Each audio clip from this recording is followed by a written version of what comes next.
एक बड़ा गंभीर प्रश्न आ गया, गया श्राद्ध के उपरांत श्राद्ध तर्पण पिंड करें कि न करें? पहले हाँ, ये पहले द्रविड़ की पूछी, फिर मैं जी, पहले श्रद्धेय द्रविड़ शास्त्री से अनुरोध है कि वो बताएं।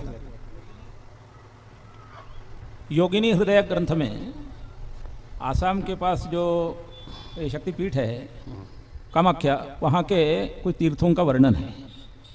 उन तीर्थों में गय तीर्थ, शुक्ल तीर्थ, वामक तीर्थ इत्यादि लोमक तीर्थ वगैरह हैं।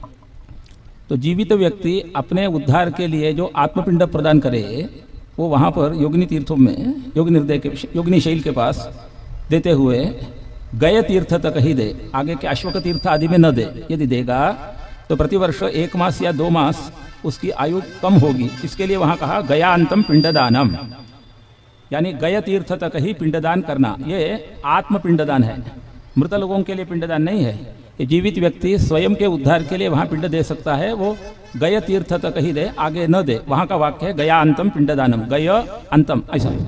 तो उस भ्रम से उसको लेकर के गया के लोग बैठ गए, गयान्तम पिंडदानम इसलिए कहते हैं, उसमें तत्व नहीं है, करना चाहिए पिंडदान। बहुत श्रेष्ठ। पूज्य ब्रह्मचारी जी महाराज भी इस पर 2 क्षण बताएं। गया श्राद्ध के बाद पिंड और तर्पण श्राद्ध, अभी हमारे द्रविड़ जी ने जो कहा वो बिल्कुल ठीक है।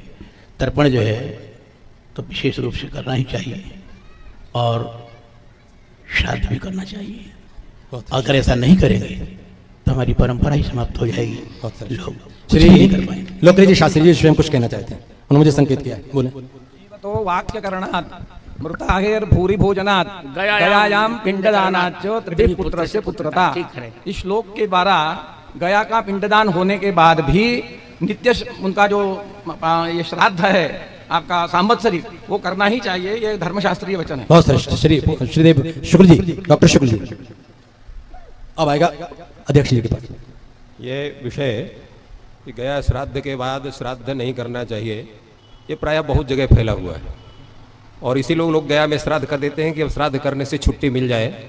ये कौन पिंडदान करे, कौन जलदान करे, तो ये शास्त्रीय विधि नहीं है।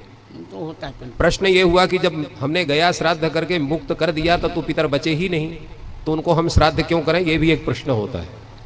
इन दोनों प्रश्नों का समाधान ये है कि आप देखिए श्राद्ध किए होंगे जो वो सब जानते हैं, अंत में क्या कहा जाता है, पितृस्वरूपी जनार्दन प्रियता नमम।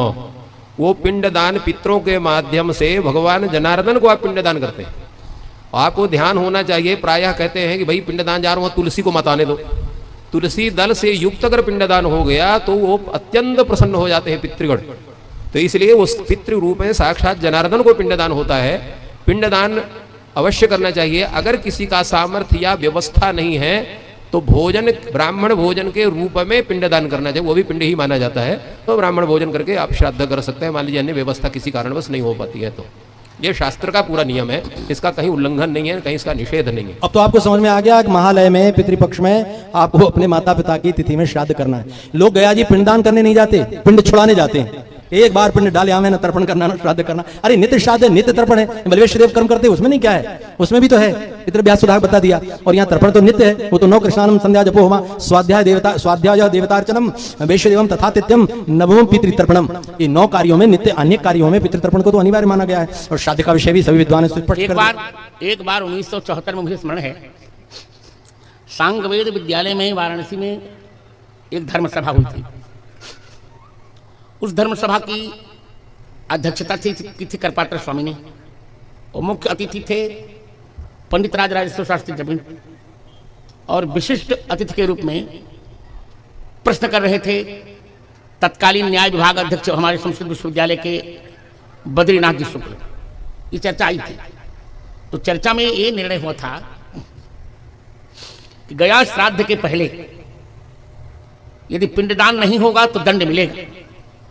उन्होंने कहा कि गया श्राद्ध के बाद पिंडदान करना चाहिए। मान लीजिए किसी के पास धन नहीं है तब वो प्रत्यवाय नहीं लगेगा, यही केवल गया श्राद्ध का महात्मा होगा। बहुत श्रेष्ठ।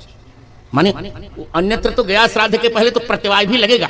आपके पास पैसा नहीं है तो कर्ज निकाल के पिंडदान करो, परंतु गया श्राद्ध करने के पश्चात यदि अभाव है आपके पास तो चल जाएगा, प्रत्यवाय नहीं लगेगा क्यों गया श्राद्ध में आपने पिंड कर लिया है। वैसे निरंतर पिंडदान यथासंभव, यथाशक्ति, यथा द्रव्य पिंडदान करना चाहिए। ऐसी व्यवस्था उस समय की।